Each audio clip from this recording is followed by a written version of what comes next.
In a packed courtroom, the stern judge in his wheelchair was about to condemn a poor father for a crime he swore he didn't commit. It was then that the accused's daughter, a 7-year-old girl, stood up, walked to the judge, and said in a firm voice, "Release my dad, and I'll make you walk." The room erupted in laughter until something extraordinary happened, and the laughter gave way to silence. To understand how that incredible moment came to be, we must go back just a few minutes. The air in the courtroom was thick, almost suffocating, laden with the weight of countless verdicts and sealed fates. The walls, paneled in dark wood and lined with bookshelves overflowing with books whose gilded spines no longer gleamed, seemed to absorb the scant light filtering through the tall windows. In the center of it all, elevated above everyone else like a monarch on his ebony throne, sat Justice Michael Thorne. His face was a mask of severity, each wrinkle etched by years of relentless decisions, and a bitterness that had taken root in his soul long before a car accident confined him to that wheelchair. 15 years ago, the screech of tires and the crunch of twisted metal had silenced not only his legs, but also any trace of compassion he might have harbored. Since then, Justice Thorne had become a legend, a symbol of blind and cold justice, a man for whom emotion was an inadmissible weakness in the sacred precinct of the law. Novice lawyers trembled when presenting their cases before him, and the accused knew their pleas for clemency would crash against a wall of indifference. That morning, his steel gaze was fixed on the man seated before him, a man whose life hung by a thread before the imposing bench. His hands cuffed in his lap was Liam O'Connell. He wasn't a hardened criminal, but an ordinary man, a single father whose face was deeply lined by exhaustion and despair. His eyes, restless and sunken, darted around the room, searching for a glimmer of hope in a place that offered none. He was a construction worker, with calloused hands and sun-weathered skin, accused of an armed robbery at a local pharmacy. The evidence against him was, on the surface, overwhelming. There was a grainy security video showing a man of his build, an eyewitness who had identified him in a lineup, and records from his mobile phone placing him near the crime scene. Yet, despite the mountain of evidence, the truth in Liam's eyes was different. They pleaded not for pity, but for real justice. A justice that cold documents and blurry images could not reveal. Seated in the front row, barely visible behind the wooden railing, was his daughter, Lily. Just 7 years old, she observed everything with a stillness unnatural for her age, her small chin resting on her hands, her faded floral dress and worn sneakers telling a story of hardship that the court refused to hear. Justice Thorne reviewed the final documents with an almost surgical meticulousness. Every movement of his hands was precise and deliberate, as if he were dissecting the last vestiges of the accused's hope. The sound of his pen, rhythmically tapping the wood of his desk, resonated in the tense silence, a metronome marking the countdown to condemnation. The room was packed. Reporters with their notebooks ready to capture the drama, family members of the assaulted pharmacist casting looks of hatred towards Liam, and indifferent court officials who had seen this scene hundreds of times already. Michael looked up. His cold eyes swept the room before settling again on Liam. His voice, grave and inflectionless, broke the silence before he proceeded with the reading of the final verdict. "Does anyone present wish to add anything they consider of vital relevance to this case?" he said slowly, drawing out the words to give them more weight.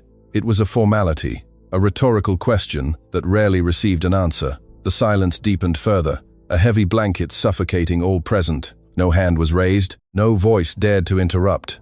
The ritual, Liam O'Connell's fate, seemed sealed, his future reduced to a prison cell. But then, when hope was already ash, something unexpected happened, like a small flame igniting in the deepest darkness.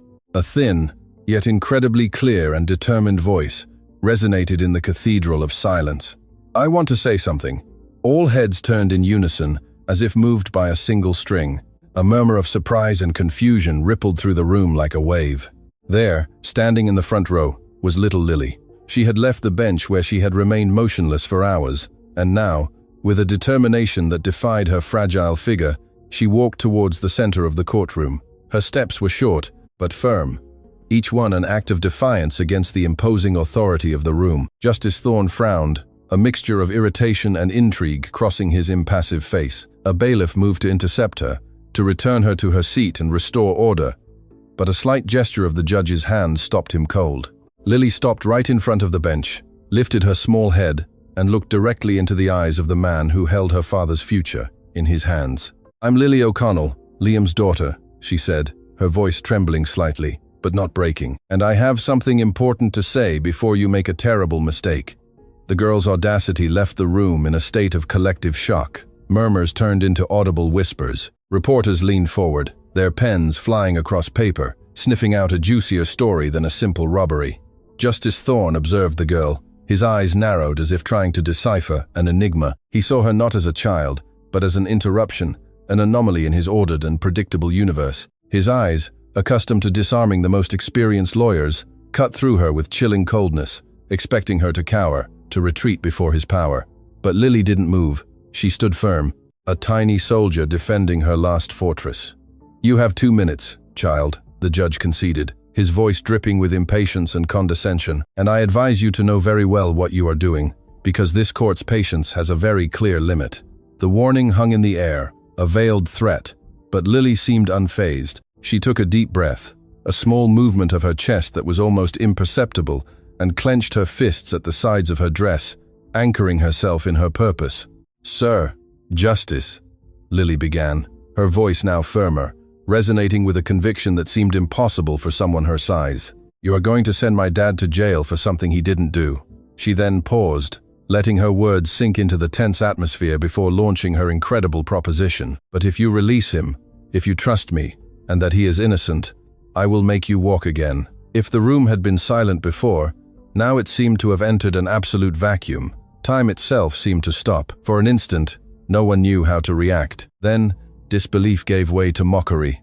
A whisper of surprise was immediately followed by suppressed laughter. First a few, then a wave that filled the courtroom. A lawyer in the back covered his mouth to stifle a guffaw. A journalist smirked with cynicism. The idea was so absurd, so fantastic, that it completely broke the solemnity of the place. But Justice Thorne didn't laugh. His face, if possible, hardened even more. He clenched his jaw so tightly that a muscle twitched in his cheek. This wasn't just an interruption. It was an insult to his intelligence, to his suffering. "That's blackmail." Justice Thorne snapped, his voice like the crack of a whip. The contempt in his tone was so palpable that it immediately silenced some of those who were laughing. He leaned forward in his wheelchair, his body tense with anger. Emotional blackmail. Crude and desperate, coming from the mouth of a child who doesn't understand the gravity of this place or the seriousness of the proceedings. The accusation was brutal, designed to crush the child and put an end to this farce once and for all. Anyone would have crumbled under the weight of those words. But Lily kept her gaze fixed on him, her eyes large and serious, acting as a shield against his anger. "It's not blackmail, sir," she replied, her voice quiet but unwavering. "It's a promise." The simplicity and sincerity of her answer momentarily disarmed the judge. He expected tears. He expected her to run away. But instead, he was met with a defiant calm that he didn't know how to process. It was like trying to knock down a steel wall with bare hands. Justice Thorne leaned back in his chair, trying to regain control of the situation and his own emotions. The heat of fury rose in his neck, a sensation he detested because it was a reminder of his lack of control. "Listen to me very carefully, child," he said, adopting a falsely paternalistic tone that was more menacing than his anger. "This is a court of law. I am not guided by promises or emotions. I follow the law, and the law is based on evidence, on tangible facts, on verifiable proof." He gestured towards the pile of documents on his desk. "And the evidence says your father is guilty. What you are suggesting is not only impossible, it's foolish, a childish fantasy." He paused, and then added with deliberate cruelty, "My paralysis, for your information, is medically irreversible. I've spent 15 years listening to the best specialists in the world tell me there's nothing to be done. This trial is not the place for your childish tricks or your invented miracles. So go back to your seat and let the adults finish this." The room held its breath, expecting the child to finally surrender to the overwhelming logic and the judge's coldness. But Lily took another step towards the bench, shortening the distance between her fragility and his immovable power. "But you're not just here to follow what the papers say, are you?" She retorted with a logic and firmness that surprised everyone once more. Her question was not a plea, but a direct challenge to the judge's own conception of his role. "You are here to do what is right, and sometimes what is right isn't written in reports or seen in blurry photos. Sometimes what is right is felt here." As she said this, she placed a small hand over her heart, a gesture so simple and pure that it contrasted violently with the cynical atmosphere of the courtroom. For the first time in a long time, someone was speaking not to the judge, but to the man. Someone was appealing to a part of him that he believed was dead and buried under layers of pain and resentment. Lily's response had subtly changed the dynamic, transforming her offer from a desperate trick into a fundamental question about the nature of justice. Justice Thorne felt a pang of irritation so sharp it almost made him lose his composure. He gripped the armrests of his chair with tremendous force, his knuckles whitening from the pressure.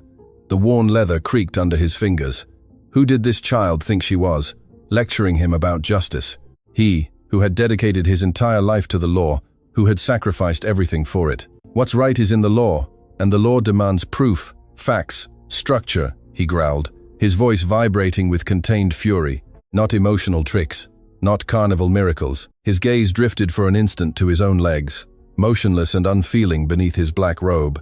The phantom pain, a constant echo of his old life, seemed to intensify. He hated that she had touched that nerve, that she had turned his personal tragedy into part of this circus. He wanted to end it, to bang the gavel and sentence Liam O'Connell to oblivion, but something in the child's unwavering gaze stopped him. It was a gaze that didn't judge, that didn't pity, but seemed to see through his shell directly to the prisoner within. Then let me show you, Lily insisted, her voice now a whisper that nevertheless carried throughout the room. I'm not asking you to overturn the verdict. I'm not asking you to release my dad yet. I'm just asking for a small test. Give me just 1 minute, here and now. Let me show you. Not everything, just a little. Enough for you to understand that what I say is true. Enough for you to see that you can choose real justice, not just the one on paper. The proposal was cunning, almost Machiavellian in its simplicity. She wasn't asking the judge to compromise his verdict, only to open a minuscule crack in his skepticism. The entire room filled with palpable expectation, a tension so dense it could be felt on the skin. It was as if a lightning bolt were about to strike inside the building. Reporters had stopped writing and now watched motionless. Lawyers, the prosecutor, even the guards all stared fixedly at Justice Thorne, awaiting his decision. The fate of the audience, and perhaps much more, hung on his answer. Justice Michael Thorne found himself trapped in an impossible dilemma. His mind, logical and trained, screamed at him that this was a monumental absurdity. This is a court, not a theater stage, he thought, feeling a wave of annoyance. Allowing this spectacle would set a terrible precedent, turn his courtroom into a circus, and undermine his authority for life. He would be the laughingstock of the entire legal community. He could imagine the next day's headlines, the sneers of his colleagues. However, something in the girl's words, enough for you to understand, had prevented him from closing the matter immediately and definitively. There was a part of him, a part he hated to admit existed, that was gnawed by curiosity, and beneath the curiosity, deep within his being, was a desperate longing, a desire as ancient and painful as his own paralysis. And yes, the question was poison, a seed of irrational hope that threatened to destroy the order he had worked so hard to build. Skepticism battled desperation on the battlefield of his soul. The silence stretched for what seemed an eternity. Each second was a drop of lead falling into a bottomless well. Liam O'Connell, from the defendant's box, looked at his daughter with a mixture of pride and terror. He wanted to shout at her to stop, not to expose herself to further humiliation for him, but the words choked in his throat. He was paralyzed by helplessness, just another spectator in the drama his own daughter had unleashed. Justice Thorne finally shifted his gaze from Lily and directed it to his own hands, resting inert on his lap. He remembered the feeling of grass under his feet, the joy of running, the simple normality of walking down a hallway. Memories that had become blurry, almost as if they belonged to another person. The rage he felt towards the girl began to transform into something more complex, a rage against his own destiny, against the injustice of his own condition. Perhaps it was that rage, or perhaps the pure, audacious faith in the girl's eyes that finally tipped the scales. Without saying a word, Justice Thorne made an almost imperceptible gesture with his head. It wasn't a clear yes, but it wasn't a no either. It was a silent capitulation, a tacit permission that hung in the air like a suspended sentence. The entire room seemed to exhale in unison.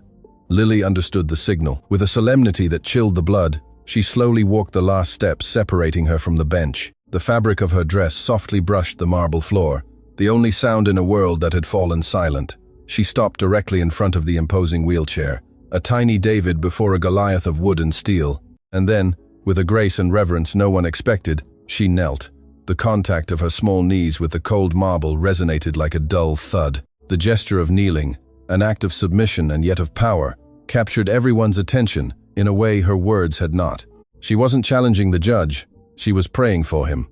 The dynamic had completely shifted once more. Kneeling before the wheelchair, Lily raised her trembling hands and with infinite delicacy placed them on the judge's immobile knees. The contact of her warm, soft skin on the thick fabric of his trousers was like a small electric shock. For Justice Thorne, it was a gesture of such strange and overwhelming intimacy that he had to suppress the urge to sharply pull away.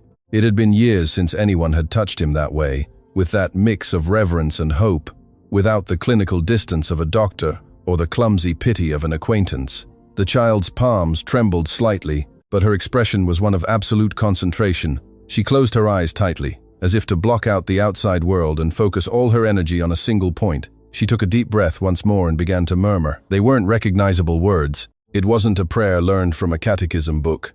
It was a soft babble, a rhythmic whisper that seemed to flow directly from her heart, unfiltered, unadorned. It was a pure language, charged with raw, sincere feeling, faith in its most elemental form. The sounds coming from Lily's lips were like a stream flowing over stones, a sweet, constant melody that seemed to have the power to penetrate the thick, invisible shell that Justice Thorne had built around himself. He kept his eyes hard, his jaw clenched, trying with all his might to ignore that childish gesture, to dismiss it as another manipulation. He repeated to himself that it was a farce, a performance to move an imaginary jury, but despite his resistance, the girl's whispers seemed to filter through the cracks in his armor, reaching places he had kept locked away for 15 years. The girl squeezed her eyes tighter, her small face contracted in a gesture of supreme effort, as if she were fighting an invisible force, as if she were lifting an enormous weight with her will. She whispered with unwavering faith, her fingers pressing lightly against the judge's skin, while her knees remained in contact with the icy marble, an anchor of humility amidst the tempest of emotions sweeping the room. For an instant, no one dared to break the spell. The room's skepticism had been replaced by a strange fascination, a morbid curiosity to see how that incredible spectacle would end. Even the most cynical reporters had lowered their notebooks, but the silence was too fragile to last. A sarcastic cough, deliberately loud, broke the atmosphere from the back of the room. "Come on, miracle worker. Let's see if you can make him tap dance." A man scoffed, his voice provoking the first nervous laughs. The cruel joke broke the tension, and like a dam cracking, disbelief again gave way to open mockery. The laughter grew louder, more cruel, feeding on itself. "Maybe he needs more concentration," another shouted. "Or a donation for the cause," a third added. Lily remained motionless, as if she were in a universe of her own, where the taunts couldn't reach her, but a slight tremor in her shoulders betrayed the impact of the cruelty. Justice Thorne felt a wave of anger, but this time it wasn't towards the child. It was a cold, sharp fury directed at the crowd, at that pack of hyenas laughing at a child's faith, and by extension, at his own tragedy. He wanted to bang the gavel with all his might, to shout at them, to shut up, to impose order with the tyranny everyone expected from him. Inside, he wanted to end it at once, to protect the child from further humiliation, and to protect himself from the false hope that threatened to poison him. But something in him hesitated. An old part of himself, the part that remembered what it was like to believe in something greater than law and logic, desperately wanted her to be right. He yearned, with an intensity that scared him, to feel something, anything, in those dead limbs. And so he remained silent, his face a mask of stone, but his interior a battlefield where cynicism and a forbidden desire fought to the death.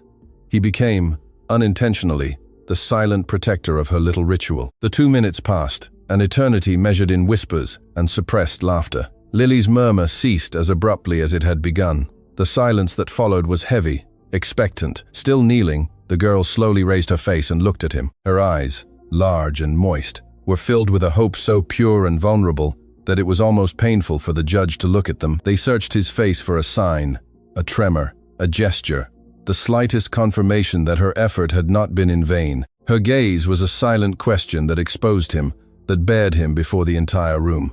All eyes were now fixed on him, awaiting his reaction, his verdict on the supposed miracle. The power was back in his hands. He could crush that hope with a single word, or feed it with a lie. The pressure was immense, and Michael Thorne did the only thing he knew how to do: take refuge in his shell of cynicism and contempt. Slowly, deliberately, Justice Thorne raised an eyebrow. It was a small gesture, but loaded with infinite disdain, and then he let out a laugh. It wasn't a guffaw, but a dry, short, bitter laugh. a rusty sound that seemed to come from the deepest part of his disappointment. "That was it," he said, his voice dripping with a contempt that was crueler than any shout. "A childish performance, I must admit, touching, but completely useless." He looked Lily directly in the eyes, without pity. "I appreciate your enthusiasm, child, but as expected, absolutely nothing has happened. My legs are as dead as they were 5 minutes ago." His laugh, though brief, was the signal the crowd was waiting for. It was the door that opened to the cruelty of others. The court, freed from the strange tension, erupted in open, boisterous laughter, a chorus of mockery that crashed against Lily's small figure. "The miracle expired," shouted a young man from the back. A woman whispered to her neighbor, loud enough to be heard, "Poor thing, she's going to be traumatized forever." The sound of the laughter was like a physical slap to Liam O'Connell. He writhed in the defendant's box, helplessness and rage battling inside him. He tried to stand up, to shout at everyone to stop, to leave his daughter alone, but he was immediately restrained by the guard beside him, who pressed hard on his shoulder. "Lily, honey, don't listen to them. Don't pay attention," he cried, his voice broken by anguish and love. His shout resonated above the noise, but it was drowned out by the wave of cruelty. Lily, who had already stood up, looked around completely lost, as if she had woken up in a nightmare. The faces looking at her were distorted by laughter and mockery. Her desperate attempt to help her father had become a humiliating spectacle, the entertainment of a bored crowd.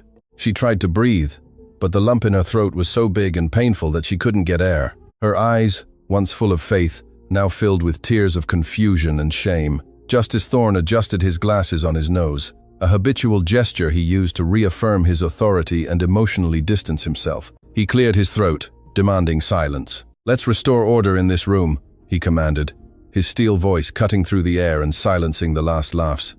"This is a court of law, not a playground. We have a sentence to fulfill." His coldness had returned, denser and heavier than ever, as if the incident had solidified him even further. He picked up the sheet of paper containing the verdict, his hands perfectly steady, took a deep breath, and with a firm, unyielding voice, declared the sentence that had been sealed from the beginning.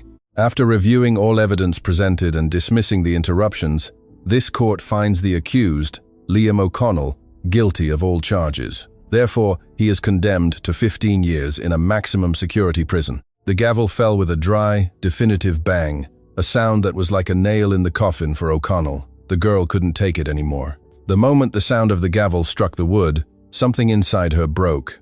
With a choked sob that turned into a cry of pure pain, she turned and ran down the central aisle of the room, pushing with her small arms anyone who stood in her way, seeing nothing through the veil of tears that covered her eyes. The laughter pursued her like cruel echoes, like monsters biting at her heels. "Where are you going, miracle worker?" an anonymous voice mocked. "Going to perform another miracle in the hallway?" Tears streamed down her face, leaving streaks in the dust and dirt on her cheeks. She tripped over her own feet, almost falling, but the desire to escape that cage of cruelty was stronger. Liam cried her name again. A desperate call from across the room, but he was held back by the guards who were already raising him to take him away. The heavy wooden door slamming shut behind Lily's escape was like a brutal and violent final period, the definitive closure not only of a case but of a child's innocence. Justice Michael Thorne watched the scene with a hardened, impassive face. He showed not a trace of remorse or compassion, but inside, a strange pressure built in his chest, as if an invisible hand was squeezing his heart. "It's better this way," he told himself, a silent justification to quiet the pang of guilt that threatened to emerge. "The law is the law. Sentiment has no weight in the hammer of justice." He repeated these mantras that had sustained him for years, the phrases that formed the bars of his own emotional prison. And yet, despite his fierce self-discipline, something didn't quite fit. The image of the child running, her small body shaking with sobs, had etched itself into his retina with the force of a branding iron. He had presided over countless trials. He had seen tears from the accused and from victims, but never before had he felt so profoundly disturbed, so strangely implicated in the pain he had caused. It was a new and terrifying feeling that he didn't know how to name or suppress. A few seconds passed as the guards led away a Liam O'Connell, who no longer struggled, but walked like an automaton towards his fate. The murmur in the room continued, attendees commenting on the unexpected drama, but Justice Thorne no longer heard them. He felt a slight nausea, an acidity rising in his esophagus. He placed a hand on his stomach, an involuntary gesture of discomfort. He shifted in his chair, suddenly uncomfortable, as if the leather and padding had filled with stones, and then he felt it. It was subtle at first, so weak he thought it was a product of his imagination, a hallucination caused by the stress of the moment, a warmth, a faint tingling, like thousands of tiny needles awakening from a long sleep, began to spread through his right calf. It was a sensation he hadn't experienced in 15 long and silent years. His first reaction was absolute denial, a mental defense to protect himself from madness. It's not real, it's psychological, it's suggestion, it's a hallucination caused by that child's farce. He repeated it over and over, in a frantic loop inside his head. He tried to concentrate on the papers, on the next case on the list, on anything that would distract him from that impossible sensation. But the tingling didn't disappear. On the contrary, it intensified, slowly climbing his leg, past the knee, spreading towards the thigh. It was as if an ancient and powerful force were breathing life into dead nerves, as if a river that had been dry for a decade and a half began to flow again. His hand, which had been firm on the verdict, now trembled uncontrollably. He gripped the armrest of the chair so tightly that he felt as if his fingernails would pierce the leather. The courtroom, with its murmurs and artificial lights, began to fade into the periphery of his consciousness. His entire world had shrunk to that incredible sensation running through his right leg. The court still commented and chuckled, but he heard absolutely nothing. He was deaf to the outside world, trapped in the cataclysm occurring within his own body. The tingling transformed into an intense heat, then into a burning, and finally into a pulse. A real, rhythmic beat that he felt deep in his muscles. A heartbeat. His legs had a pulse. He opened his eyes wide, panic and astonishment, fighting for control of his expression. He tried to dissimulate, to maintain his mask of coldness, but it was impossible. His breathing became agitated, choppy. A cold sweat beaded on his forehead and soaked the collar of his shirt. And then, without thinking, acting on an instinct he had believed extinct, he pushed with immense force against the armrests of the chair and forced his body forward. His feet, which for 15 years had been useless appendages, clumsily planted themselves on the marble floor. The contact, the pressure, the solidity of the ground beneath his shoes was the most overwhelming sensation he had ever felt. With a trembling effort that made every muscle in his torso and arms scream with pain, he slowly rose, with agonizing slowness, his body shaking like a leaf in the storm. Then, gaining an impossible confidence, he straightened higher and higher, until to everyone's amazement and his own absolute shock, he was completely standing, supported only by his own legs. The room fell silent. The silence was instantaneous and total, as if someone had turned off the sound of the universe. One by one, the whispers ceased, the laughs died in throats, and all heads turned to behold the impossible vision. Justice Michael Thorne, the man of stone, the prisoner of the wheelchair, was standing in the center of his bench, motionless, supported only by an invisible miracle. No one breathed, no one moved. Reporters had their pens suspended in the air. Lawyers stared with open mouths. The entire world seemed to stop in that sacred and terrifying instant. For 5 seconds that felt like 5 centuries. Michael Thorne was a complete man again.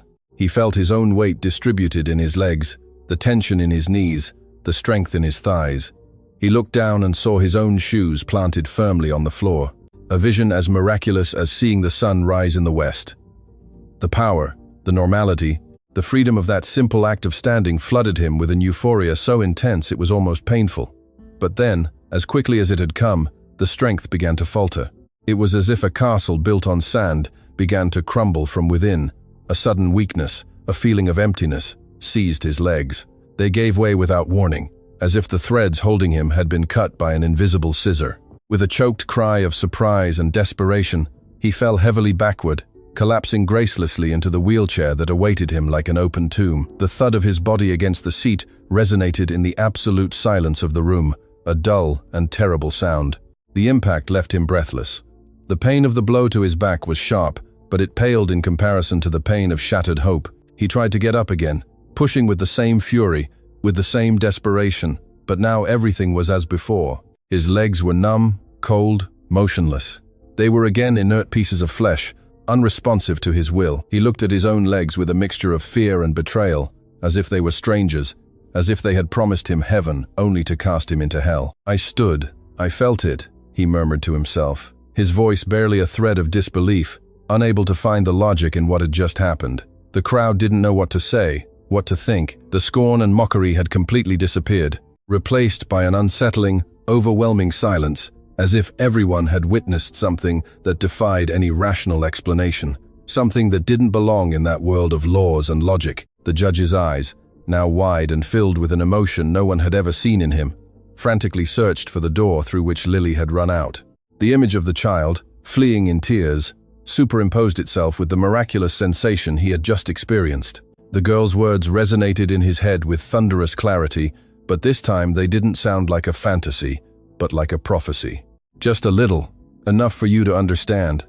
It was just a test, he remembered, and his own voice trembled as he formulated the thought. For the first time in 15 years, for the first time since he had donned the robe, Justice Michael Thorne had no certainty. He was facing something that escaped reason, logic, everything he had learned and defended. He was facing something that in all his rigor and arrogance he had completely forgotten existed: faith.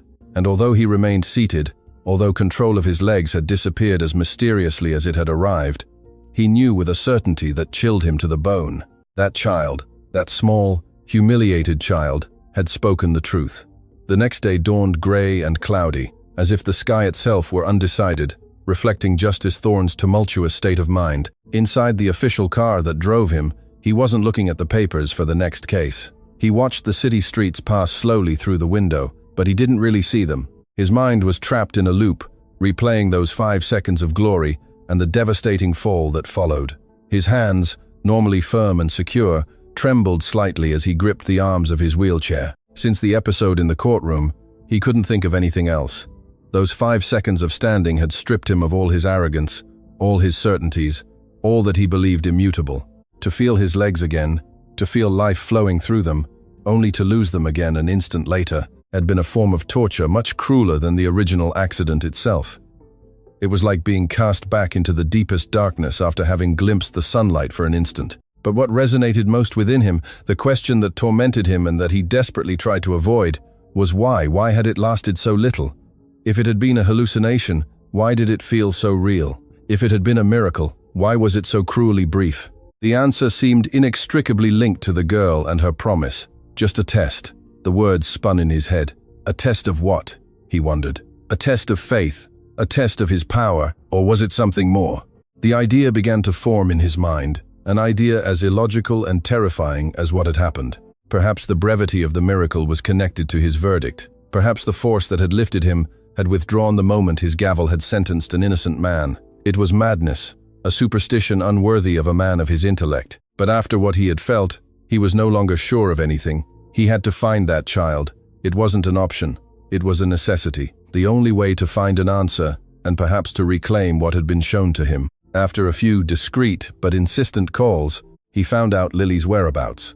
She had been taken to a city children's shelter, a somber and overcrowded place on the outskirts. When his car pulled up in front of the faded brick building, he was met with looks of distrust and suspicion from the caregivers and the other children. A judge in a place like that almost always meant trouble, custody removals, sentences, bad news. But that morning, Justice Michael Thorne didn't look menacing. There was something different in his gaze, a new weight, a vulnerability that belied his reputation. They led him in silence through noisy, disinfectant-smelling corridors to a concrete backyard. And there she was. Lily was sitting alone under the shade of a scrawny tree, tearing off bits of a dry leaf and letting them fly in the wind. She was lost in her own world of sadness, oblivious to the arrival of the man who had destroyed her family. The judge stopped his wheelchair a few meters from her. The squeak of the wheels on the concrete made her look up. Seeing him, she didn't react with fear or anger. Her face remained expressionless, but her eyes, once bright, were now dull, empty. She kept her gaze on the ground, refusing to acknowledge his presence. The silence between them was heavy, filled with unspoken words and the humiliation of the previous day. Michael Thorne, the man who mastered words and used them as weapons, suddenly found himself speechless. How do you start a conversation with the child you publicly humiliated and whose father you unjustly sent to prison, only to then ask her to explain a miracle? Lily, he finally said, his voice lower and raspier than he would have liked. I need to talk to you. She slowly looked up, her eyes fixed on him, but said nothing. She simply waited, forcing him, the powerful judge, to be the one to plead. Michael swallowed, his mouth suddenly dry. The role reversal was disconcerting. Yesterday, he began, hesitating for a moment. Yesterday, in court, After you left, something happened. For a few seconds, I walked. He said it in a whisper, as if confessing a crime. Lily nodded slowly, showing not the slightest surprise, as if it were the most obvious news in the world. Her calm completely disarmed him. But then I lost everything, the judge continued, his voice now tinged with a desperation he could no longer hide. He looked at his hands, which trembled visibly. It was as if it had been torn away from me. You said it was a test, but why? Why did it only last 5 seconds? The question hung in the air, a naked plea that left him completely vulnerable before her. He, the judge, was asking a 7-year-old girl for answers. Lily pressed her lips together as if weighing whether he deserved the truth. She took a deep breath and finally replied with a firmness that was both childish and ancient. "Because you didn't do the right thing," she said, her words simple but sharp as glass. "Faith cannot sustain someone who commits injustice. God would never keep a man standing who turns his back on the truth."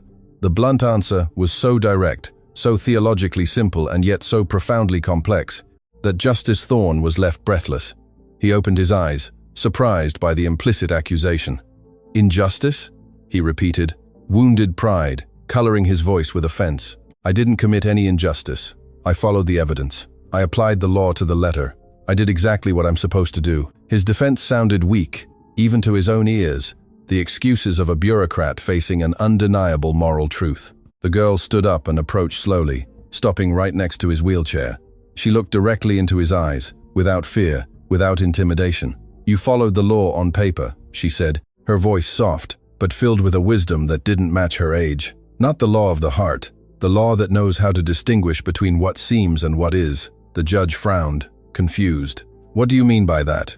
What are you talking about?" Then Lily reached into the small pocket of her dress and pulled something out. It was a small USB stick, a modern technological object that seemed out of place in her childish hands. It was protected with a piece of pink adhesive tape with unicorn drawings. She held out the object to the judge. "This was hidden in a drawer. My dad put it there. The police never wanted to see it. They said it didn't matter." Justice Thorne took the small device with trembling hands, feeling the cheap plastic and childish adhesive tape under his fingers. It was such a small object, yet it felt immensely heavy, laden with a potential that terrified him. "What is this?" he asked, though a part of him already knew. "My dad installed a small camera in our living room a few months ago after the house next door was robbed," Lily explained, her voice now a torrent of contained information. "That night, the night of the pharmacy robbery, I was very sick. I had a high fever. He stayed home to take care of me. The camera recorded everything." The judge's heart began to pound. "Does it have audio?" he asked, his voice barely a whisper. Lily nodded vehemently. "Yes, you can hear my cough all night. You can hear when my dad calls his boss to tell him he can't go to work the next day because he has to stay with me. You can hear him singing to me to make me sleep. He couldn't have robbed that pharmacy. He was home. He was with me." The judge took a deep breath, a trembling sigh that seemed to completely empty his lungs, as if something inside him, a main beam supporting his entire structure of certainties, had silently shattered. No one saw this," he murmured, more as a statement than a question. Lily shook her head, her eyes filling with tears as she recalled the frustration. "We tried to give it to the arresting officer, Officer Miller, but he didn't even look at it. He threw it aside and said it was garbage. He told us to stop making up stories. The public defenders didn't think it was important either." For several seconds, the judge remained in absolute silence, looking at the small pink plastic object resting in the palm of his hand. There, in that simple, cheap thing, was not only Liam O'Connell's innocence, but the irrefutable proof of his own monumental failure. The line separating his terrible error from the possibility of reparation was right there, within his reach. "You were right," he finally murmured, not daring to look at the child. Shame was a leaden cloak on his shoulders. He had humiliated this child, mocked her faith, and she had had the truth all along. Lily sat on the concrete floor beside him, hugging her knees. "It's not about being right, sir," she said, her voice again soft, almost a whisper. "It's about doing the right thing." The same words she had told him in the courtroom, but now they resonated with a weight 1,000 times greater. The judge closed his eyes, the image of Liam O'Connell's desperate face etched on the inside of his eyelids. "What if it's too late?" he asked, doubt and fear in his voice. Lily replied without the slightest hesitation, with a certainty that was both simple and profound. "My grandmother always said it's never too late to do the right thing. It's just harder." The judge then looked at her with a mixture of awe, respect, and a profound humility he had never felt before. That child, that small figure in a faded dress and with an ancient wisdom, was tearing down, one by one, all the walls he had built within himself. She was teaching him about justice in a way no law school ever could. "I'm going to reopen the case," he finally said, his voice finding a new resolve. It felt like jumping off a cliff without knowing if there was water below, but for the first time in a long time, it felt like the right decision. "But I can't do it alone. I need your help." Lily looked at him fixedly, her serious eyes evaluating him. "And what can I do? I'm just a kid." He managed a slight smile, the first genuine smile that had crossed his face in years. "You can be my eyes and my ears, but most importantly, you can be my conscience. I need you to remind me why we're doing this, especially when things get tough, and I assure you, they will get very tough." The proposal sounded absurd, but at that moment it made more sense than everything he had done in the last 15 years. Lily hesitated for an instant. Trusting the man who had sent her father to jail was a huge leap of faith, but there was something in his eyes, a broken and desperate sincerity that convinced her. She nodded slowly. "Okay, I'll help you, but only if you promise me one thing." The judge looked at her expectantly. "What thing?" "That no matter what happens, you won't give up until my dad is home." The request was simple, direct, and charged with all a daughter's love. Justice Thorne felt a lump in his throat. He extended his hand, a hand that had signed guilty verdicts, and offered it to her. "I promise you, Lily, I won't give up." The girl took his hand. Her small grip was firm and warm. They shook hands like two unlikely partners, a judge in a wheelchair marked by bitterness, and a girl in a faded floral dress, united by an unwavering faith. Two lives that should never have crossed paths, now joined by a common cause. As he left the shelter, while the driver helped him back into his car, Justice Thorne felt something. A faint prickle in his left leg, an almost imperceptible echo of the tingling from the day before. It was weak, fleeting, but it was real. It was a sign, a silent promise, that perhaps if he followed this new and terrifying path, healing could be possible not just for Liam O'Connell, but for himself too. He looked at Lily, who walked beside him with short, determined steps, clinging to the car door as if she feared he would disappear. The gloomy shelter was left behind, and before them lay a battlefield, a case to reopen, a monumental injustice to undo, and perhaps, just perhaps, a miracle that was yet to be completed. What had begun with an act of blind faith would now continue with the search for concrete evidence. But deep inside both, something new, something powerful, had been forged, an alliance born of despair and hope. The judge's chambers, once a sanctuary of cold order and implacable logic, transformed into a chaotic research center. The mahogany desk, usually spotless, was now covered with stacks of papers, crime scene photographs, interrogation transcripts, and black and white printed documents. In the center of it all, connected to an old laptop the judge had rescued from a cabinet, was the pink USB stick. The recording it contained played on a loop on the screen. The image was homemade, slightly grainy, but clear. It showed Liam O'Connell in his small living room, making soup in the kitchen, placing cold cloths on the forehead of a feverish Lily coughing on the sofa, and murmuring words of comfort.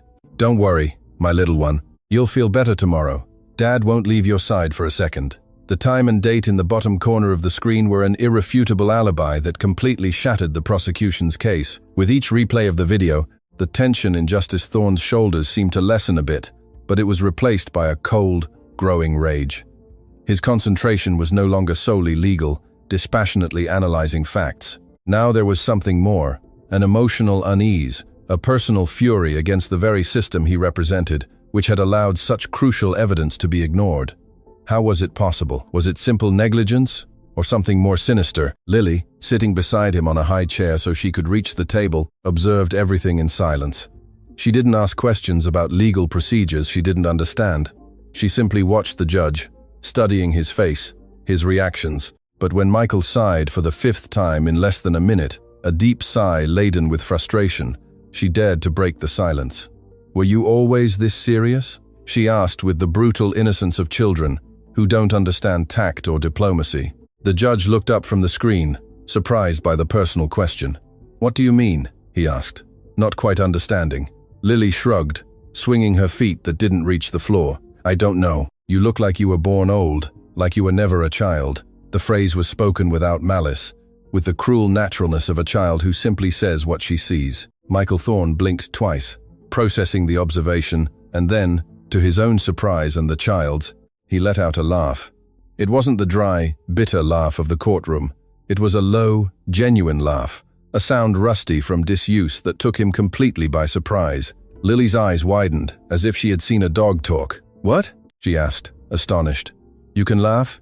He felt strangely exposed by that simple laugh. He cleared his throat, trying to regain his composure. Sometimes, he admitted, almost grudgingly, but usually not during working hours. Lily replied with a mischievous smile, seeing the first crack in the judge's fortress. "Well, then we're also working on making you smile more, you know. It's part of the deal." During the long hours of the afternoon, between reviewing dusty files and reading police reports full of jargon, she would interrupt him with unexpected questions that had nothing to do with the case. "Did you ever have a dog?" "Yes, one named Sparky when I was a child." "What was your favorite food?" "My mom's lasagna." "Did you like to run when?" "When you could." With each question, with each small provocation, an internal wall within Michael crumbled brick by brick. He tried to maintain his composure, the seriousness of his office, but his eyes began to soften, and occasionally, an involuntary but sincere smile escaped his lips like a prisoner tasting freedom for the first time. Lily, slyly, pretended to jot down notes in an invisible notebook every time he smiled. "Another point for the Joy team," she would say in a low voice, but loud enough for him to hear. It was a silent, unilateral war against his years of self-imposed rigidity, and she, with her arsenal of innocent questions and disarming smiles, was winning without raising her voice. At one point, as the judge rubbed his tired eyes, she pointed to an old photograph hanging on the wall of his office. It was an official portrait taken shortly after he was appointed judge. In the photo, a younger Michael Thorne, still standing, looked at the camera with an expression of pride and ambition. The black robe impeccable, the bright future before him. "You look happy there," Lily commented. The judge looked at the image for long seconds before replying, his voice tinged with a melancholy he rarely let out. "I wasn't happy. I was busy and proud. I thought that was happiness." The girl tilted her head, processing his words. "But that's not the same as being truly happy, is it?" The question, so simple and so profound, touched him deeper than he wanted to admit. He remained silent, his gaze lost in his own past, in the image of that man who thought he had everything and knew nothing. "No," he finally admitted in a whisper. "No, it wasn't." And then, without quite knowing why, driven by the child's attentive, non-judgmental gaze, he began to speak. He told her about the accident, not the details of the crash, but the desolation that came after the chronic pain that became his constant companion, the gradual distancing of his friends, who didn't know how to deal with his bitterness, and the coldness he adopted as armor, to keep the world at bay so no one could ever hurt him again. He spoke for almost an hour, emptying years of loneliness and resentment before the only person who seemed capable of listening. Lily listened with wide eyes, motionless, absorbing every word, every painful pause. She didn't interrupt. She didn't offer empty words of comfort. She simply gave him the gift of her total attention. When he finally stopped, exhausted by the confession, she asked him another question that startled him. "And you think you became so serious and angry just because you couldn't walk anymore?" Michael reflected on it. It was the explanation he had always given himself, the justification for his bitterness, but now, saying it aloud, it sounded incomplete. "I think," he said slowly, discovering the truth as he spoke it, "I think I also stopped walking inside. I gave up. I decided that if my body was broken, my soul had to be broken too." Lily moved a little closer, like someone giving space to a frightened bird to land on their shoulder. "Well," she said softly, "then let's start walking again, but this time inside first. The feet will come later." The judge let out another of those brief, almost uncomfortable laughs that showed how unaccustomed he was to joy, but he didn't deny it. In fact, a part of him wanted more of those conversations, of those glances that didn't judge, that didn't demand anything. It was as if each of the girl's sentences was a damp cloth, slowly cleaning the dustiest, most forgotten corners of his soul. Between reviewing a sworn statement and analyzing an expert report, Lily insisted on interrupting with questions that had nothing to do with the case, pulling him out of the darkness of sordid details. "If you were an animal, what would you be?" He rolled his eyes, feigning annoyance. "A hawk, I suppose. Silent, observant, always above everything." She laughed heartily. "No, I think you'd be an armadillo. You curl up in your shell whenever you're scared or something hurts you. Michael looked at her, pretending to be offended, but then had to laugh again. Okay, you caught me. Maybe an armadillo in a robe. That room, once a cold and austere mausoleum dedicated to the law, was beginning to resemble something Michael hadn't experienced in years. A place with life, with laughter, with a strange and warm sense of home. And no matter how much he tried to convince himself that the only focus was Liam O'Connell's case, he knew something much deeper was happening. He was healing. His thoughts no longer revolved solely around laws, penal codes, and precedents. He began to ask himself simple, almost forgotten questions. Questions the girl had taught him to formulate. What was my favorite color as a child? What made me laugh out loud before the robe became my second skin? When was the last time I looked at the stars? And all this thanks to a 7-year-old girl who, instead of fearing the stern, legendary judge, chose to confront him with sincere questions and the courage to love, even after being humiliated and hurt by him. At the end of a long, exhausting afternoon, as they gathered the papers and stacked them in neat folders, Lily commented casually, as if talking about the weather. You know what I think, Justice? He looked at her, expecting another of her disarming questions.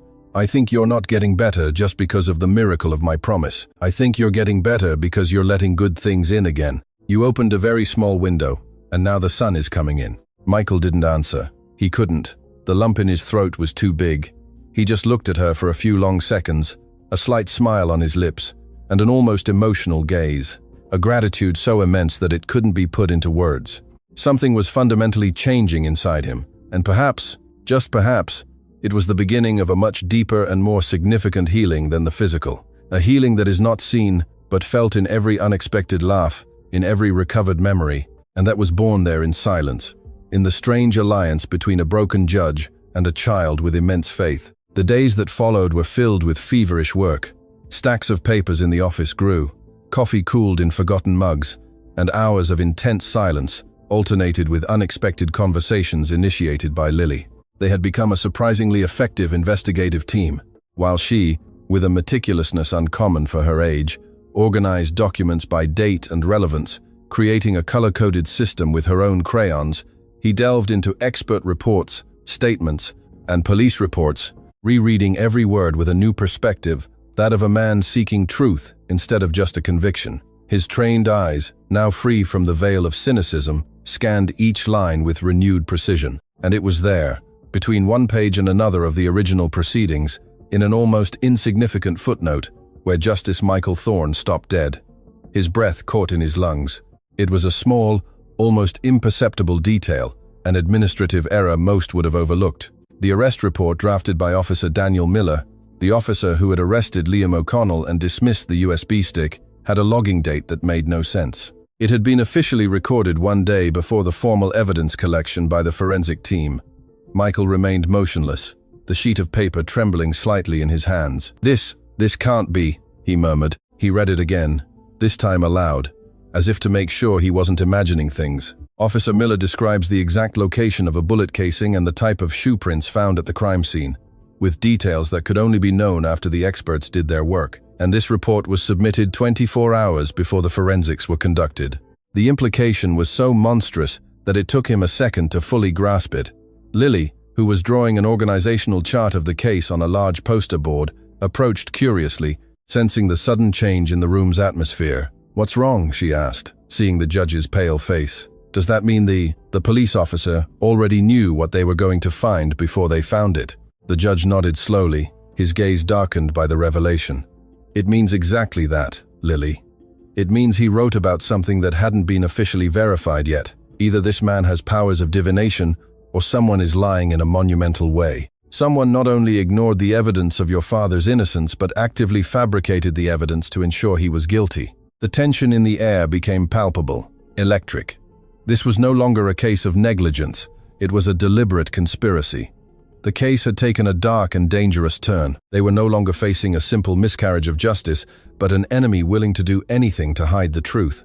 Driven by a new urgency, Michael turned to an old metal filing cabinet he hadn't opened in years. It contained his personal notes, parallel observations he had made throughout his career about suspicious conduct by officers and lawyers, things he couldn't prove, but that his instinct told him weren't right. He found the folder with the letter M and there was Daniel Miller.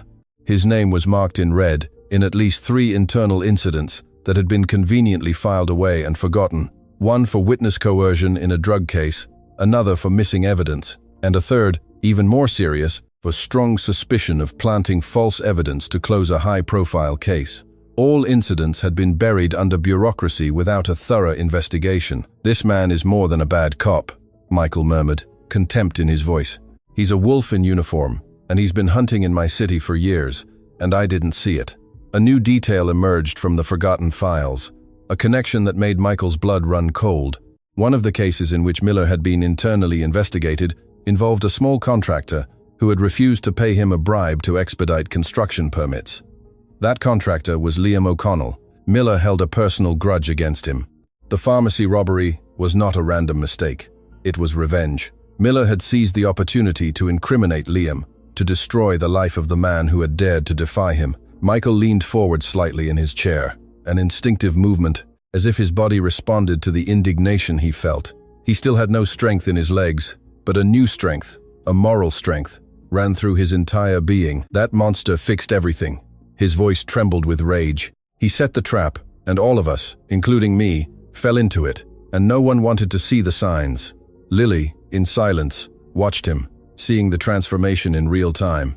The judge no longer spoke merely as a distant authority who had discovered an error in the system. He spoke as a man who was awakening to a painful truth about himself and about the world he thought he controlled. He spoke as someone who realized that justice was not an abstract mechanism, but something fragile that must be actively defended by people with conscience. "We're going to need a reconsideration hearing immediately," Michael declared, his voice now firm and determined. Lily, who was holding a huge file binder on her lap, looked at him fixedly, her eyes seeking the confirmation her heart needed. "Does that mean you're going to change the sentence, that you're going to release my dad?" He nodded, his gaze fixed on hers, sealing his promise. "If I can prove in court that there was procedural fraud and fabrication of evidence, I can and will overturn that conviction. We are bringing your father home, Lily." That very day, without losing a second, Justice Thorne drafted the formal request to reopen the case, a meticulously argued legal document that laid bare the new evidence and the serious irregularities discovered. It was a legal atomic bomb, and he knew it. As he personally delivered the document to the court registry, the silence that fell in his wake was different from other times. It wasn't respect, it was shock. The news spread through the halls of the Justice Center like wildfire. The judge, who had issued one of the swiftest and harshest sentences in months, was now asking to annul his own verdict based on the fragile claims of a child and a pink USB stick. It was unheard of. Shortly after, as expected, he was summoned to the office of a veteran Crown prosecutor, a powerful man named Aaron Davies, someone he had known since his law school days, an old friend turned political rival within the system. The prosecutor's office was deliberately dim, with the blinds almost closed, creating an interrogation atmosphere. Aaron Davies stood by the window, his silhouette cut against the faint light entering. "Are you absolutely sure of what you're doing, Michael?" Davies asked, his voice dangerously calm, the kind of calm that precedes a storm. Michael, seated in his wheelchair in front of the imposing desk, didn't hesitate. "More sure than I've ever been in my life, Aaron." The prosecutor slowly turned, a condescending smile playing on his lips, reopening a case with a firm sentence, a conviction that was applauded by the press, based on the fragile claims of a 7-year-old girl and a video of dubious origin. "It's professional suicide, and you know it. You're about to throw away 30 years of your career." The threat was not veiled, it was a clear warning. "Stop now, or we will destroy you." Michael didn't respond immediately. He simply held Davies's gaze, letting the silence stretch. He knew this was more than just a concern for his career. Davies and Miller were known to work together on many cases. Protecting Miller was protecting himself and the system that allowed them to operate with impunity.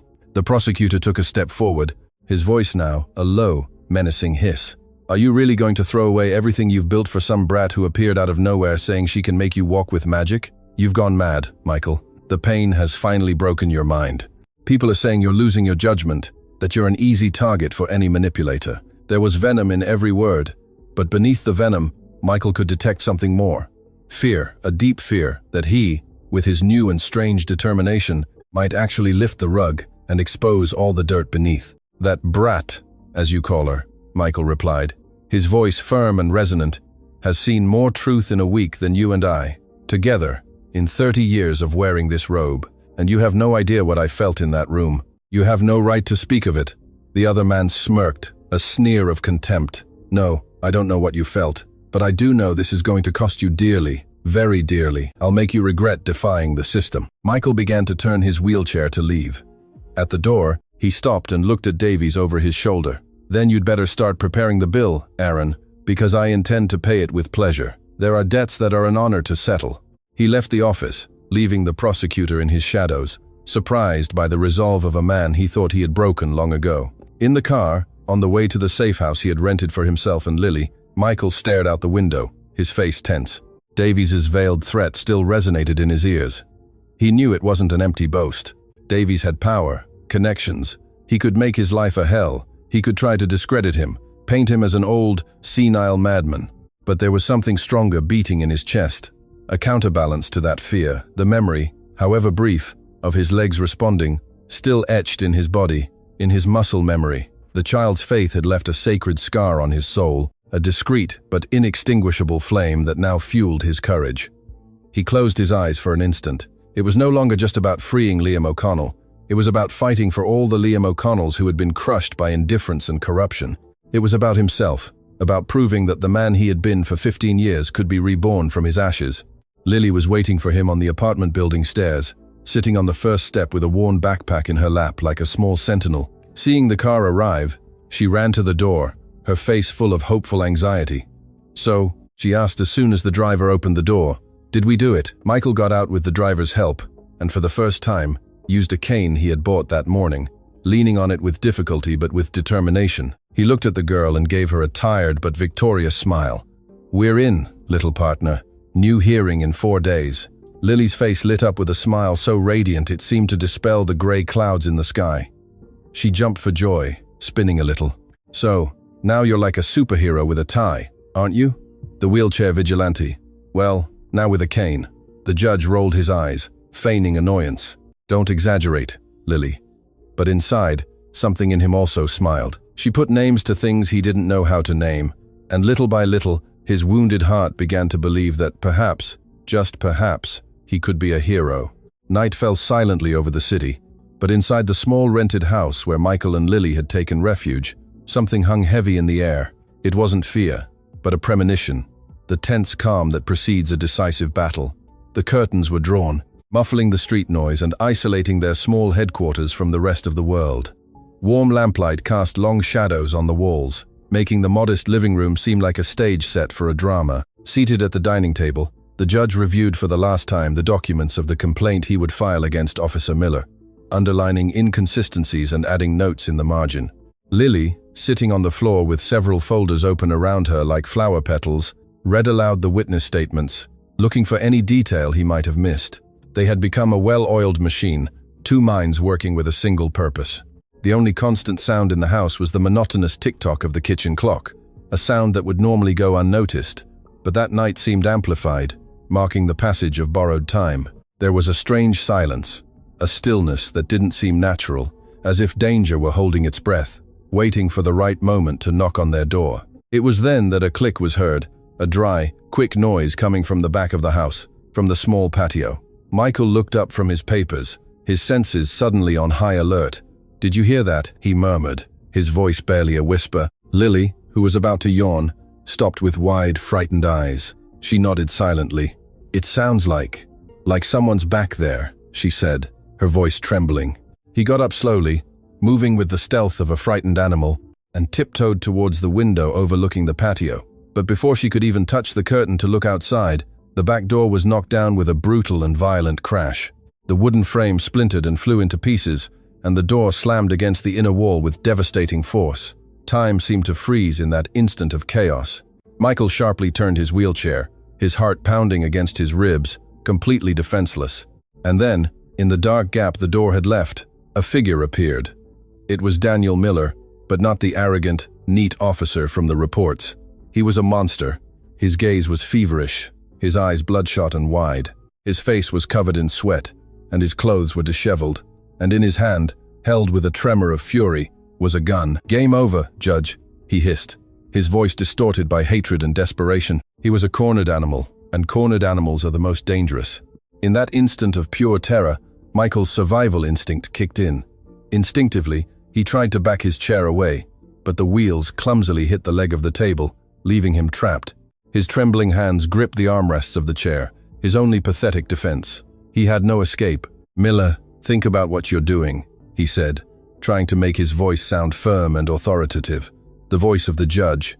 But inside, his heart threatened to burst from his chest. He knew that logic would be useless with a man in that state. The officer aimed the gun directly at him, his hand trembling, but his intention mortally clear. "You should have kept quiet, Thorne," he growled. "You should have accepted defeat like a good loser. But no, you had to play the hero, the savior of the innocent, and all because of a nosy brat." At that moment, his eyes sought Lily, and the rage in his gaze intensified. It was then that Lily, who had been paralyzed by fear at the entrance of the room, reacted. Her eyes met the judge's. She saw the pure terror on his face. Then she looked at the gun barrel pointed at him, and without thinking, without a flicker of doubt, with an animal cry that came from the deepest part of her being, she ran. She didn't run to hide. She ran directly towards the danger. With the force of a small projectile, she launched herself with the full weight of her body against Daniel Miller's legs. The impact took him completely by surprise. The officer, who was focused on the judge, stumbled backward, losing his balance. The gun, ripped from his grasp by the collision, flew out and skidded across the tiled floor, stopping under the dining table. Miller and Lily fell together in a tangle of arms and legs on the rug, and she began to scream and fight like a lioness defending her cub. She kicked, bit, scratched. She was a tiny, desperate fury, a child fighting with every ounce of strength in her small body. "Don't touch him! Leave him alone!" she cried amidst sobs of rage and fear. Michael, terrified, screamed the girl's name. "Lily, no, get away!" But he could do nothing. He was trapped in that chair, watching the chaos and violence in front of him, feeling the most overwhelming helplessness of his life. Miller, enraged by the unexpected attack and the humiliation of being brought down by a child, recovered quickly. With a growl of pure rage, he shoved Lily with brutal force, sending her crashing against the wall. The child's small body hit the plaster with a dull thud. She stumbled, breathless, but miraculously remained standing, her chest heaving and her defiant eyes fixed on him. The officer wasted no time. He crawled across the floor, retrieved the gun, and aimed again, but this time his target had changed. Now he pointed at both of them, moving the gun barrel from the judge's head to the child's, as if deciding who to destroy first. "I swear on my life, this is where it all ends," he growled, racking the gun with a metallic click that was the most terrifying sound Michael had ever heard. Time seemed suspended, each second stretching into unbearable agony. And then Lily did something that broke the judge's heart into 1,000 pieces. Trembling from head to toe, she deliberately stood in front of Michael's wheelchair, using her fragile, small body as a human shield. "If you want to do anything to him," she said, her voice torn by fear but unbreakable in her resolve, "you're going to have to go through me first." The image was devastating. A defenseless child protecting a powerful but incapacitated man from a monster with a gun.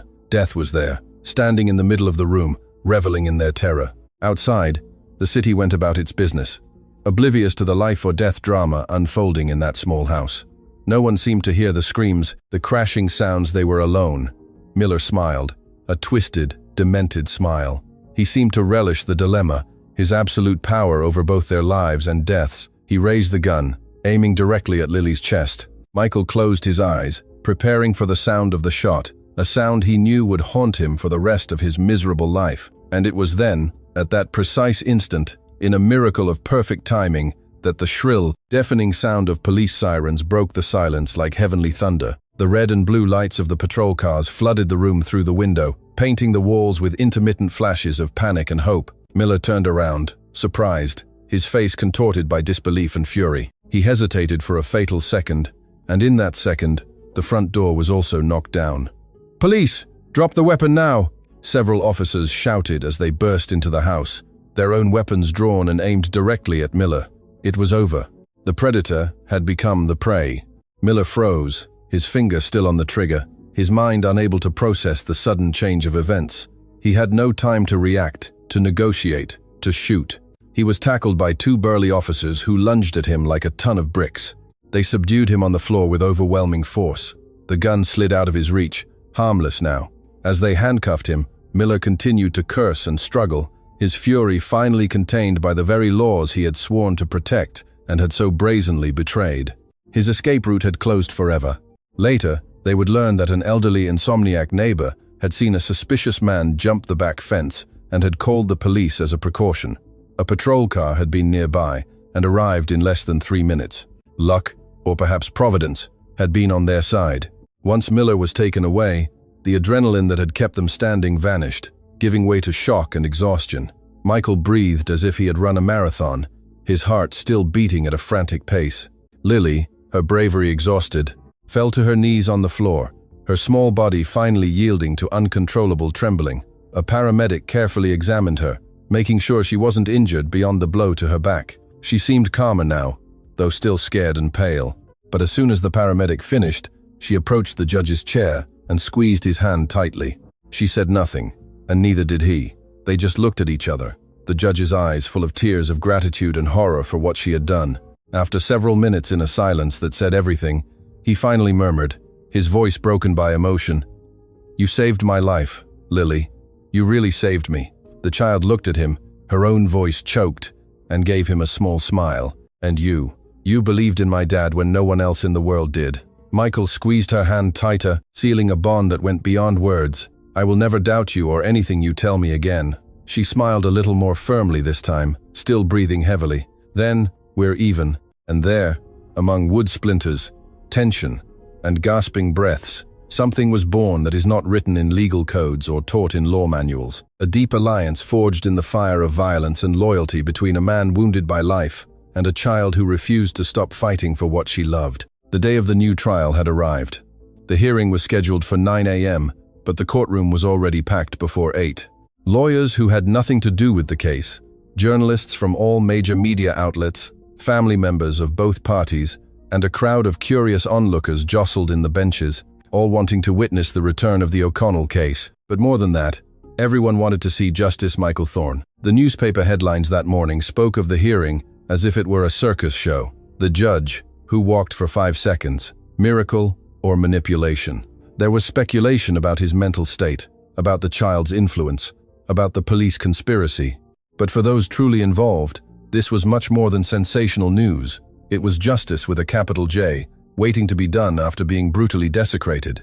The atmosphere was electric, a mix of skepticism, anticipation, and almost unbearable tension. Liam O'Connell arrived accompanied by his lawyers, a free man but with the shadow of prison still in his eyes. He looked around warily, as if expecting the guards to put him back in handcuffs at any moment.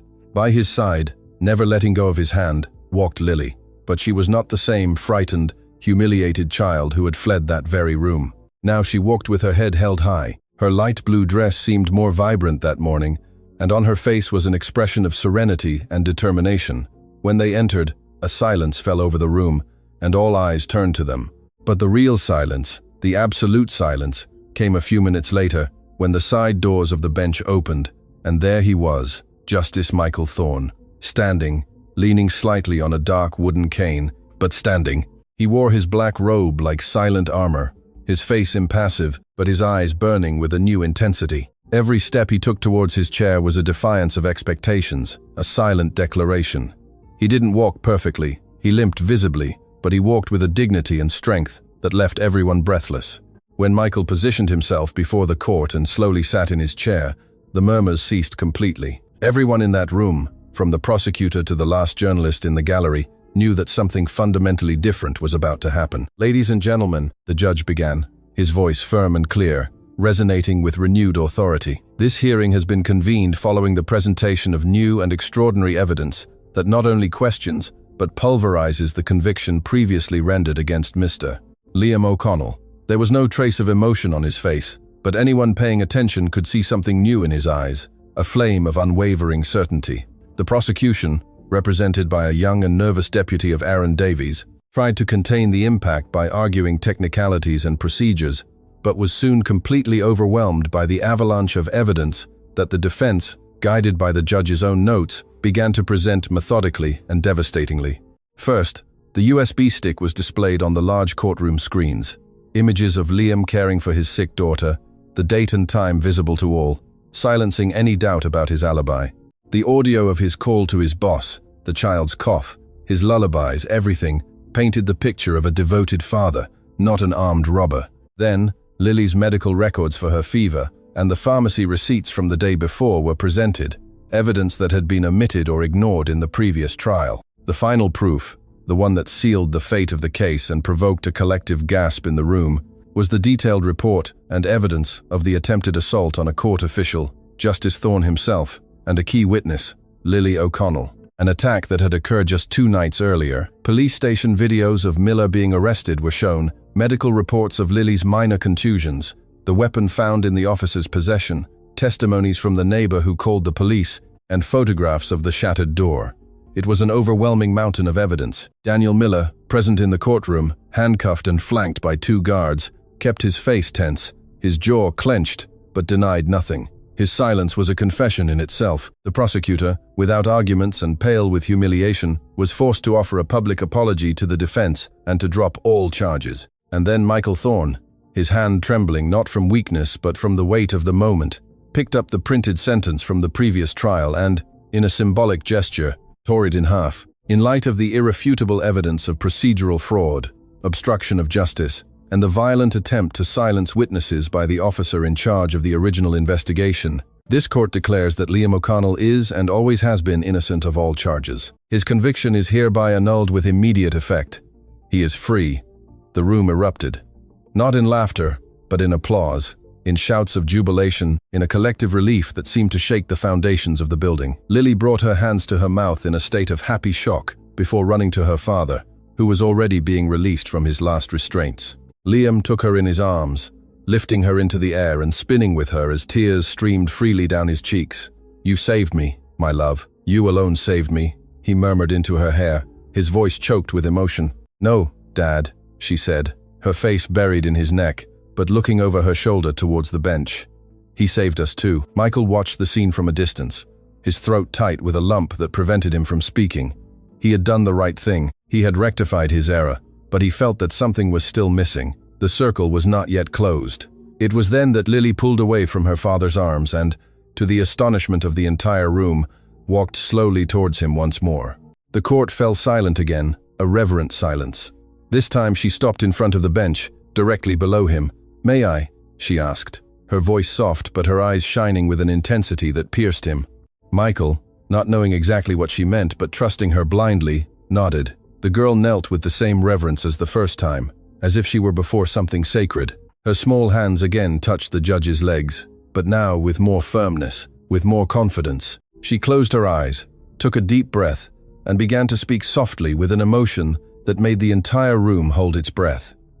"I know it's hard to believe," she whispered, "but if now you believe in the truth, if now your heart is clean, let God finish what he started." And then she began to cry silently as she whispered, not from sadness, but from total surrender, from a pure faith that poured out of her like liquid light. Her words trembled in the air like invisible incense, filling every corner of the room. "For everything you did to repair the damage, for having defended what was just regardless of the price, I ask that God now complete what is missing. I ask him to return what was taken from you." The child's hands gently pressed against Michael's knees, but there was immense strength in that contact, a current of energy that he could clearly feel. He trembled completely, but he did not stop. Her voice rose slightly, filled with a spiritual authority that was overwhelming. "Before, you walked by a promise.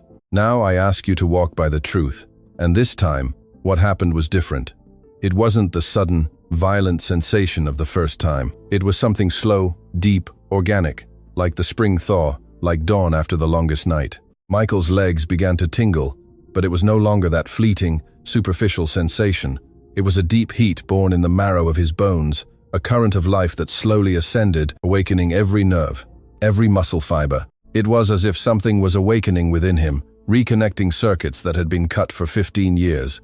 His toes, which had been immobile for an eternity, moved. The muscles in his calves contracted.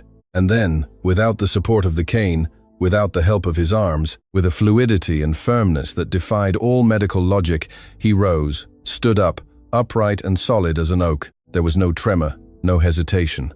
A murmur of astonishment swept through the room, followed by tears, sobs, and finally, an explosion of thunderous applause that shook the building. Lily, still kneeling, opened her eyes and smiled through her tears. Michael looked at his own legs, moving them slightly, feeling their strength, their solidity.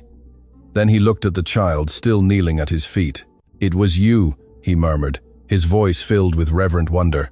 She replied with the simplicity of saints, shaking her head, "It was God. I just asked properly this time." The jury, the lawyers, the journalists, everyone was standing, applauding not only the innocence of a man but the miracle they had just witnessed. Some applauded, others openly wept, but no one, absolutely no one, left that room the same person they had entered. In that courtroom, where so often justice had been just an empty name and the law a cold tool, something much greater had manifested, not only in the healed body of the judge, but in the souls of all present. And finally, Justice Michael Thorne, the former man of stone, looked at the child with moist eyes and said the only words that mattered: justice was done. And for the first time in years, everyone agreed. The court was behind them, literally and figuratively. Liam and Lily exited the imposing stone building without handcuffs, without uniforms, without fear. They just walked hand in hand, descending the wide steps in a shared silence, a silence more eloquent than any words. Outside, the sky, which had been gray and oppressive that morning, now seemed bluer, brighter, as if it too breathed a sigh of relief after the tense drama. Some people leaving the trial applauded them as they passed. Others waved in victory, but they said nothing, just smiled shyly. The victory was too great, too intimate and personal to fit into public words or gestures. They didn't stop to talk to the press swirling around them. They went straight to a taxi, home, to the small, humble house where all the pain had begun, and where now healing could finally begin. During the ride, Liam couldn't stop looking at his daughter, who had nestled beside him with her head on his shoulder. He still tried to understand how, amidst so many injustices, amidst so many walls of power and corruption, his little daughter had managed to move mountains with the sole force of her faith and love. It was a mystery he would probably never fully comprehend. Lily, for her part, didn't want to talk about miracles or trials. She just wanted to sleep in her father's lap, to feel his scent, the beat of his heart, the security of his presence. And so she did. She fell deeply asleep before they arrived home, and they slept like that, embracing on the sofa in their small living room, as if the entire world, with all its noise and fury, had shrunk to that embrace, the only safe place they knew. A few days passed. Routine, that blessed and healing routine, slowly returned to their lives. Liam dedicated himself to fixing the small things in the house that had broken during his absence. A creaking hinge, a loose tile in the kitchen, clothes hanging on the clothesline in the yard. Each mundane task was a silent celebration of his freedom. Lily, for her part, spent hours drawing on the living room floor, covering sheets of paper with colorful crayons. One day, Liam saw what she was drawing. It was the image of a tall man in a black robe and a cane, and beside him, a girl in a blue dress. But the most surprising thing was that the man in the robe was smiling, a wide, genuine smile. Below the drawing, in her childish, clumsy handwriting, Lily had written a title, "The Judge Who Walked and Smiled." They weren't expecting visitors. They had isolated themselves from the world. They needed time for themselves. That's why, when one afternoon the metal gate squeaked open, they both looked at each other in silence with a pang of anxiety. And there he was, Michael Thorne, not the judge, but the man. He wasn't wearing a robe or a suit, but a light gray jacket and simple trousers. And in his hands, he held a bouquet of flowers, large, white daisies, Lily's late mother's favorites, a detail he had discovered while reviewing Liam's personal documents during the case investigation. It was a simple gesture, but it said everything. It showed that he had cared, that he had looked beyond the files. Liam slowly walked to the gate with measured steps, not knowing how to react. The two men, the one who had condemned, and the one who had been condemned, looked at each other for long seconds, without robes between them, without a gavel, without the distance of a bench, just two men, two fathers in their own way, marked by very different but equally profound battles. Michael extended the bouquet. "It's not much, but it's what I found," he said, his voice strangely shy. Liam took the flowers, holding them with almost reverential care. Then he took a deep breath, the scent of the daisies filling his lungs, an aroma that transported him back to happier times. Michael looked him directly in the eyes and, his voice choked with emotion but firm in its purpose, said the words he had rehearsed 1,000 times in his head, but which now came directly from his broken and rebuilding soul. "Liam, forgive me. I failed you, as a judge and as a man. I condemned you, When my duty was to have protected you, I allowed darkness to win because it was easier than seeking the light. There are no excuses for what I did, and I will live with that shame for the rest of my days. I am so sorry." For an instant, the silence was absolute, broken only by the chirping of a bird in a nearby tree. Liam did not hesitate. There was no resentment in his gaze. There was no bitterness in his heart. He pressed the flowers against his chest, breathed deeply, and replied with a serenity and grace that completely disarmed the judge. "You came back. You fought. That's what matters. I truly forgive you, with a clean heart." Those words, spoken with such humility, washed away what remained of pain in Michael's gaze. And then something happened that seemed impossible. The two men awkwardly hugged, without words, just the gesture. A silence that did not weigh, but liberated. Lily, who had been spying on the scene from the house door, her eyes bright and expectant, could no longer contain herself. When she saw the two men separate, she ran to them and wrapped her small arms around the judge's waist. "I thought you wouldn't come see us anymore," she said, her voice muffled against the fabric of his jacket. Michael smiled, a trembling, tear-filled smile as he stroked her head. "I took a while because I didn't know how to thank you. How do you thank someone who gave you back your life?"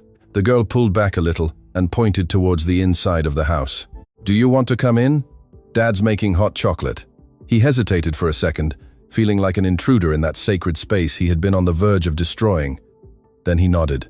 "Please, I'd love to." And so the three entered the small house together, as if they had done so 1,000 times before. As if that moment were not the end of a story of pain, but the true starting point of a new story, a story of an unlikely family forged in faith, forgiveness, and redemption. In the small backyard, the afternoon sun painted everything a warm, golden color. A light breeze rustled the leaves of the single tree. Lily, excited about her guest, turned on an old radio, one of those that only tune into 2 or 3 stations and always with a bit of static. A slow song began to play, a slightly cheesy but pretty ballad. The girl looked at the judge with a mischievous and defiant smile. "Well, sir, if you can walk now, I suppose you can dance too, right?" Michael laughed, a genuine, booming laugh that surprised even Liam, who watched them from the kitchen doorway with a cup of hot chocolate in his hands. "Oh, no, don't exaggerate, Lily. Walking is one thing, dancing is quite another. I might break something." But she insisted, extending her small hand as if she were a lady in a grand ballroom, a solemn and irresistible invitation. "Just once. I promise not to step on your feet too hard." Liam watched from afar, his arms crossed and a discreet but immensely happy smile on his face. And Michael, the man who had never danced even when he could, the man of stone, the armadillo in a robe, looked at the child's outstretched hand, looked at Liam's smile, and for the first time in his life, accepted with clumsy steps and a slight tremor in his knees that was not of weakness but of nerves. Michael took Lily's small hand and twirled with her in the middle of the concrete patio. The dance was more a stumble than a waltz step, more laughter than rhythm, but the joy was so real, so pure, that it lit up the entire patio. With each turn, with each laugh from Lily, with each instruction she gave him. "No, Justice, the other foot." Something that had been broken inside them, inside all three, seemed to be mended piece by piece with a glue made of music, sunshine, and hot chocolate. Lily twirled with a lightness and grace that seemed innate, as if she had been born to dance and to heal people with her joy. Michael, despite his stiffness and clumsiness, allowed himself to be led by her, allowing himself to be vulnerable, allowing himself to be happy. The judge, who was once of stone, now floated in the golden air of the afternoon. The song ended, but they remained there, slowly spinning in the silence, stirred only by the sound of their own laughter. The sun sank on the horizon, painting the sky orange and pink. The radio crackled alone in a corner, and in that perfect instant, there were no condemnations, no illnesses, no corrupt prosecutors, no wheelchairs. There was only a child, a father, and a man who had been saved by both. It was no longer about justice. It was about healing, about a new beginning, about grace in its purest form. Michael stopped, panting slightly, with tears in his eyes that he no longer bothered to hide. He looked at Liam, then at Lily. "Thank you," he whispered. "Thank you for not giving up on me." The child approached and took both his hands. "You just needed a little push," she said, and he laughed. And for the first time, he laughed loud, freely, truly. And so, amidst laughter, flowers, and clumsy steps, ended this story that was never just about laws, but about faith, about second chances, and about the incredible power that only a child can have to teach a man to walk, to forgive, and to live again. Oh,